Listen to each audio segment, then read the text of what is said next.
Good morning, I'm Maddie Jansen, and this is the podcast of 17 News at Sunrise. It's everything you need to know to start your day in about 15 minutes.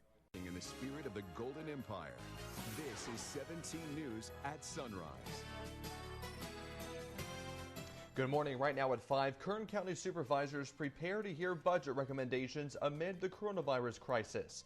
We'll tell you what staff is recommending to be done at a multi-million-dollar expected drop in sales tax revenue. A beloved tradition will look really different this year. The Fair Board needs to decide how local students will show and sell livestock in the face of the pandemic. What they decide coming up.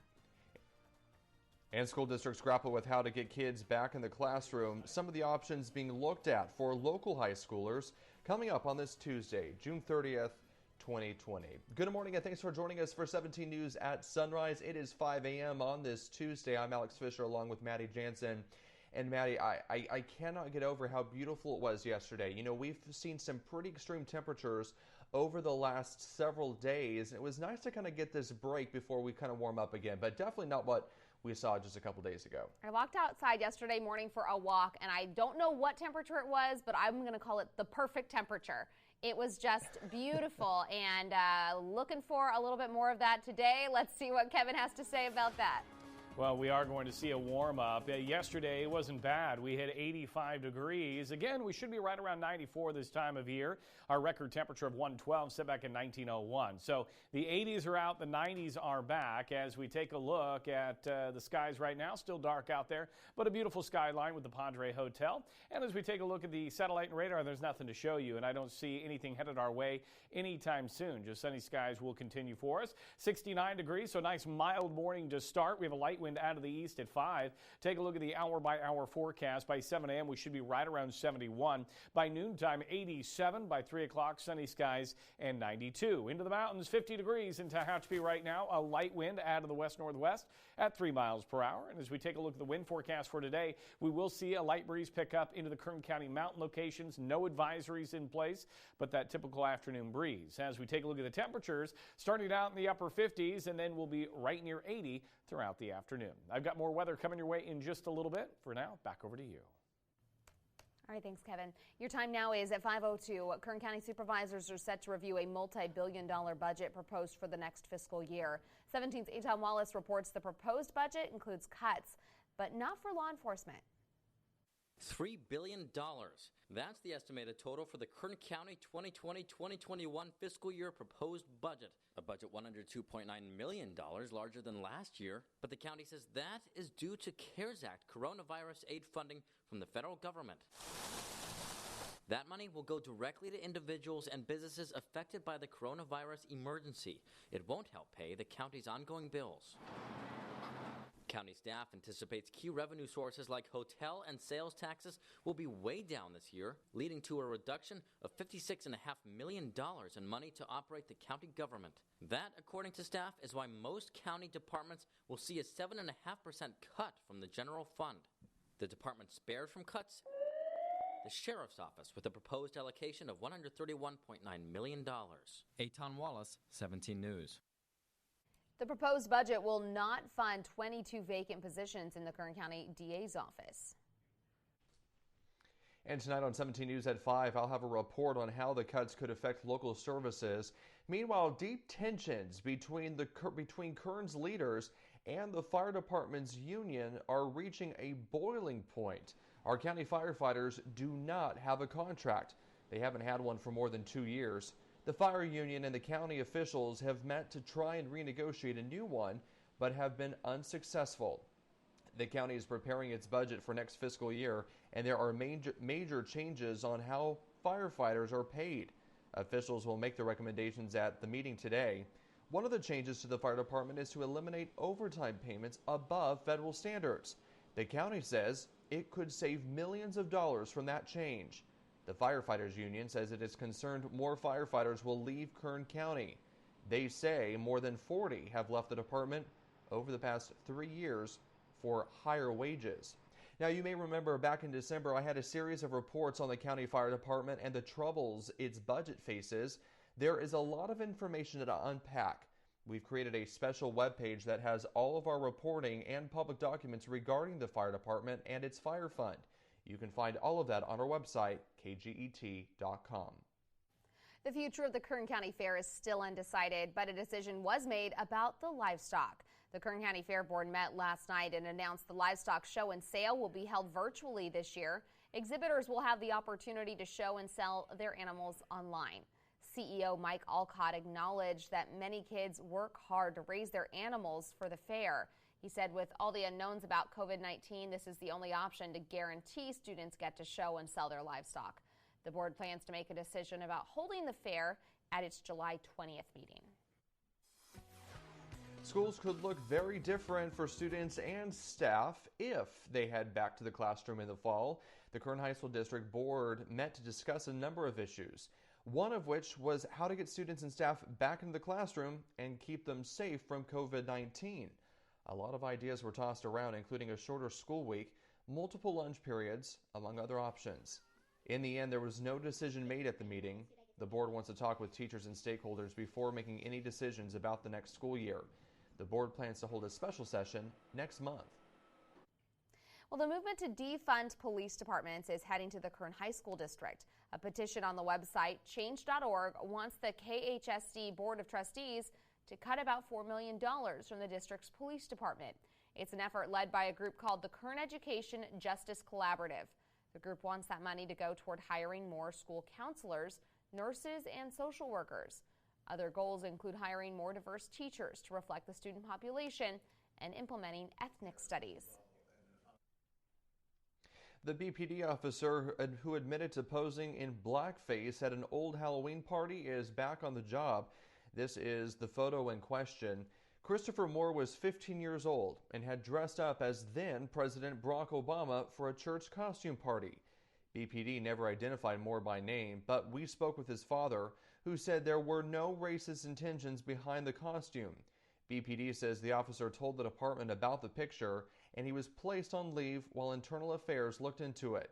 In a statement, Bakersfield Police Department Chief Greg Terry said the officer is back to full duty. The time now is 5:07. COVID-19 can't stop Oleander's first Pride cruise. Organizers are asking people to decorate their cars and drive through the historic Oleander Sunset neighborhood. There's also going to be a separate route for people who want to walk. If you do walk, you're asked to wear a mask and keep proper social distance. The event starts at 6 tonight. The meeting spot will be Beale Park on the east side of Oleander. Welcome back. Your time now is 5:16, and this morning we'll get another update on the coronavirus here in Kern County. We learned another person has died from the virus yesterday. Since March, 68 people have died from coronavirus here in Kern. 70 new cases were reported. Local health officials confirmed nearly 5,600 cases since March. 83 people are in the hospital, and more than 1,200 are self-quarantined at home. More than 55,000 tests have come back negative, and about 700 tests are still pending. Houghton Community Blood Bank is extending its COVID-19 antibody testing indefinitely due to an overwhelming response. Houghton says less than 5% of those eligible to donate blood actually do. And now, while you're donating, you'll get a free coronavirus antibody test. That test looks to see if a donor's blood contains antibodies to coronavirus. If you receive positive results, you may be eligible to donate convalescent plasma to those who are suffering from the novel virus. To donate blood, you can schedule an appointment ahead of time at hcbb.com/schedule. Wool Growers plans to open its doors again later today, a week after one of its employees tested positive for coronavirus. Wool Growers says the employee learned of the positive diagnosis on June 23rd. The Basque restaurant shut its doors while it waited for all other employees to get tested. The owner says Wool Growers will reopen later today for lunch and dinner, adding all staff members have tested negative for COVID-19. Local businesses that have faced closures due to an uptick in COVID-19 cases, and the latest is Valley Strong Credit Union. The Mount Vernon branch is closed until July 2nd. This all comes after a case of COVID-19 was confirmed at the location. It is not clear when the case was reported. The branch will remain closed as crews go in and give the building a deep cleaning. If you need to visit the credit union, other Valley Strong locations are still open. Also closed, the Wells Fargo Bank on California Avenue. The company says they wish the worker a speedy recovery, and they expect the branch to reopen later today after its location gets cleaned. And the popular Mexicali restaurant in Bakersfield closed last week after 2 employees tested positive for COVID-19. Now owners say it will reopen for takeout today. They say they'll try to reopen for in-house dining later this week. Local brewery Tembler will try to reopen its doors later today. It closed on Saturday after an employee tested positive. It is not clear when management found out about the diagnosis. The owner of the restaurant said it would stay closed until all workers test negative. For many American office workers, working from home has been a new and unexpected experience. Trading in that office desk and chair for a couch or kitchen table, it has been painful for some. Here's NBC's Chris Pallone. It's something many of us never saw coming in our new work-from-home reality. My back hurts because my chair is not comfortable. My legs hurt because I'm just not doing anything. So physically, I just feel that my body's wasting away. Now, experiencing some serious lower back problems. These days, nagging aches and pains, sore necks, and stiff wrists are popping up all over. Who knew working from home could hurt so much? They haven't adjusted their workstations. They haven't adjusted their lives around working from home.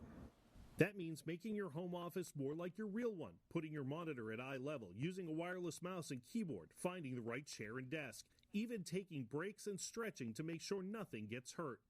Moving your neck from side to side, work on bringing your arms across your body best you can, reach behind if you're able to reach and stretch that way. And if something doesn't feel right, Dr. Nancy Lane says don't ignore it. Ointments that are non-steroidal drugs that can help take the pain and inflammation away and work pretty quickly. Of course, prevention is better than treatment. Dominic Miserandino learned that in his 25 years of working from home. Every time he has phone calls scheduled, he puts on his headphones and goes for a walk. By going for that walk, you're moving your body, you're getting away from sitting in the desk and getting those aches and pains. A lesson for the rest of us still getting used to working from home. Chris Pallone, NBC News. Your time now is at 5:30. A few select Democrats get a briefing today on intelligence that Russia put a bounty on U.S. troops in Afghanistan.